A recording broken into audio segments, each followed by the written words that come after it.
ఇకపోతే nominations task Monday రోజు జరగాల్సిన ఎపిసోడ్కి సంబంధించిన ప్రోమో ఈరోజు ఎపిసోడ్ తర్వాత అయితే మనం చూసాము.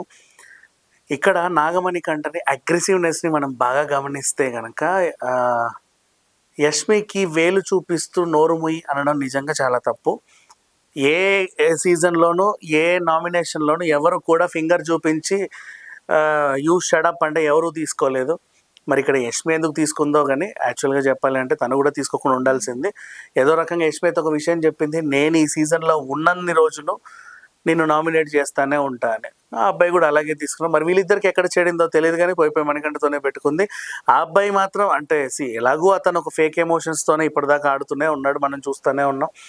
అండ్ కొద్దో గొప్ప డెవలప్ అవుతాడు అనుకుంటే ఎమోషన్స్ని పక్కన పెట్టాడు. బట్ ఇప్పుడు తనకి ఏం ధైర్యం వచ్చిందంటే, ఓహో నేను చెప్పినటువంటి నా ఎమోషన్ స్టోరీ బాగా కనెక్ట్ అయ్యి ఉండొచ్చు ఆడియన్స్కి, అందుకే నన్ను ఫస్ట్ వీక్ సేవ్ చేశారు, సెకండ్ వీక్ కూడా సేవ్ చేశారు.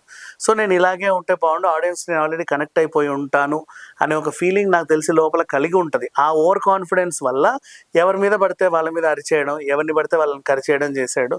బట్ ఏదేమైనప్పటికీ రేపటి నామినేషన్స్ అయితే కొంచెం టఫ్గానే సాగే అవకాశం అయితే ఉంది. అంటే మనకి నిన్నటి ఎపిసోడ్లో చూసుకుంటే వైట్ అండ్ బ్లాక్ ఎవరిని క్లాన్గా ఎంచుకుంటారు, ఎవరు అవసరం లేదనే ఒక టాస్క్ ఉంది కదా. అక్కడ ఎవరెవరైతే ఎవరెవరికి బ్లాక్లు పోసారో వాళ్ళందరూ గుర్తుపెట్టుకొని మరి వీళ్ళని మండే రోజు ఎలిమినేట్ చేసే అవకాశం అయితే ఉంది. ఆల్రెడీ నామినేషన్ ప్రక్రియ అయిపోయింది. ఎవరెవరు నామినేషన్లో ఉన్నారు అండ్ ఎంత హాట్గా జరిగాయి అనేది మాత్రం రేపు మాట్లాడుకుందాం. Thank you so much.